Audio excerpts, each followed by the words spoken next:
Western civilization, which, as we heard earlier, that statistic is kind of, got to wonder about that.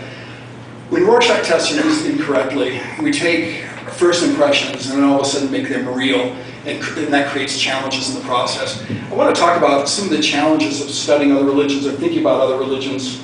I don't want to look at that, it's going to take too long. But we're going to talk about each of those individual elements. One challenge is that we're just outsiders. We start from our own presuppositions. We understand concepts based on what is most familiar to us. It's a pretty natural sort of thing. So, what's your first reaction? Vulcan. Good. Yeah. Okay. Some of you Vulcan, Spock. Some of you might have said really thick peace sign. Yeah. I think for many of us, this is the first image that comes to mind, right? Now, some of you know that Leonard Nimoy is Jewish. William Shatner, who played Captain Kirk, is also Jewish. Leonard Nimoy is asked to come up with a special signal as a greeting.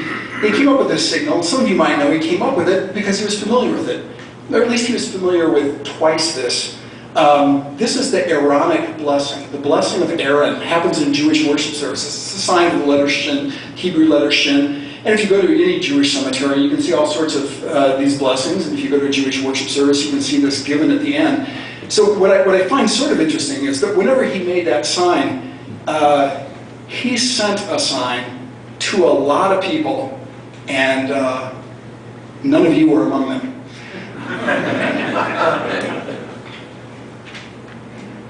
What's your first reaction? Yeah, Hitler and the Nazis.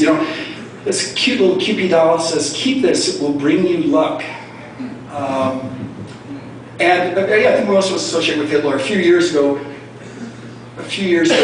Prince Harry wore this as a Halloween costume. You may remember, created a lot of problems, and the European Union immediately wanted to ban it. Ban the use of the swastika. The problem is that there are a lot of Hindus in Europe. I apologize. Well, and the swastika is the most common, after Om, where we get omniscient, omnipotence, etymologically related. After the symbol for Om, the swastika is the most common symbol within Hinduism. So it's a sign of good luck. So, we can see this in the United States. There's a swastika park in Florida. The swastika is a lucky sign, so is your four-leaf clover. Both together surely ought to tide your birthday over. And again, I think most of us find this difficult to see because we aren't familiar with the swastika from that context. Or similarly, this, it says, "May our glorious flag and this lucky star guide you and keep you wherever you are." Again, we aren't used to seeing that, and I think that makes us uncomfortable. So,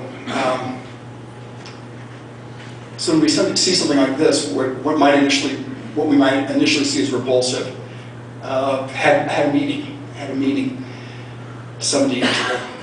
Similarly, what's your first reaction?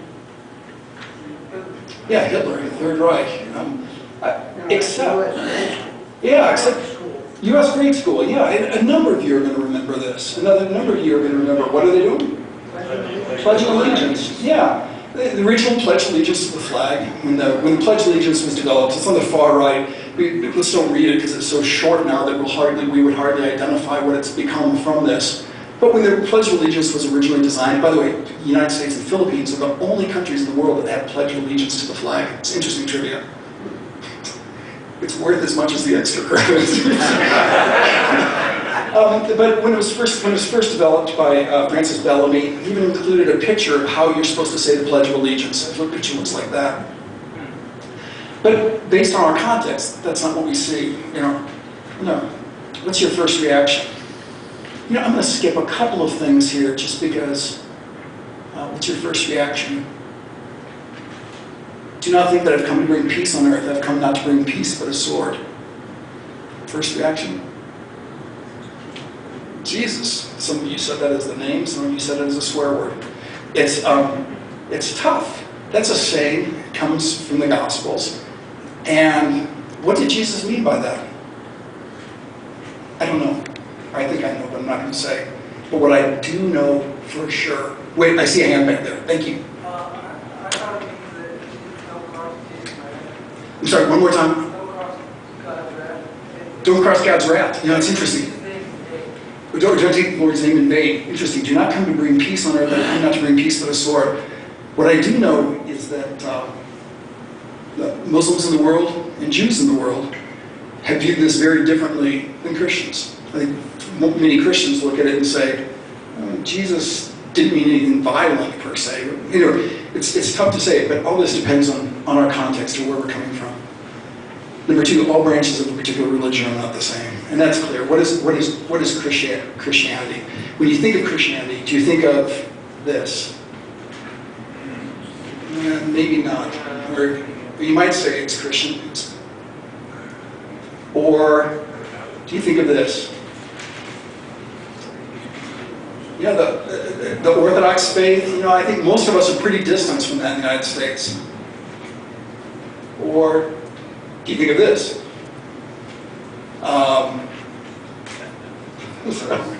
You know what? To get all Presbyterian men on this slide, what I love about this particular slide is I thought that if I put, yeah, I know, Nishar's up there smiling and John Calvin is stunned at his frivolity up there. Some of you might know these national figures. All I'm wondering is if Clifton Kirkpatrick is actually going to strangle. No, it's different figures with radically. So these people have radically different perspectives. What does it mean to be Christian? It's interesting. Catholics versus Protestants, Baptists versus Episcopalians, and so forth. Presbyterians versus Presbyterians. Yeah, we know what the challenges are, and there are significant challenges. I'm going to shift on. Ancient and modern forms of a religion are rarely the same. I think that's probably clear. Jews and animal sacrifice, they don't do it anymore. Christians used to exchange holy kisses. 1 Corinthians talks about idol meat sacrificed to idols, not lazy meat. But how's that applicable to us today? The J.B. Phillips translation, it's interesting. Almost at the end of most of Paul's letters, Paul writes, "Greet the brethren with the holy kiss." The kiss was a kiss. It was a kiss on the open mouth. It was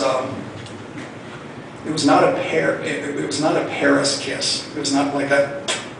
It's not like a two-cheek kiss. It was more like a French kiss. No, it was a kiss on the open mouth, and it comes from. We see this in the Bible in a couple of different places. When God creates Adam, it says He breathes life into him.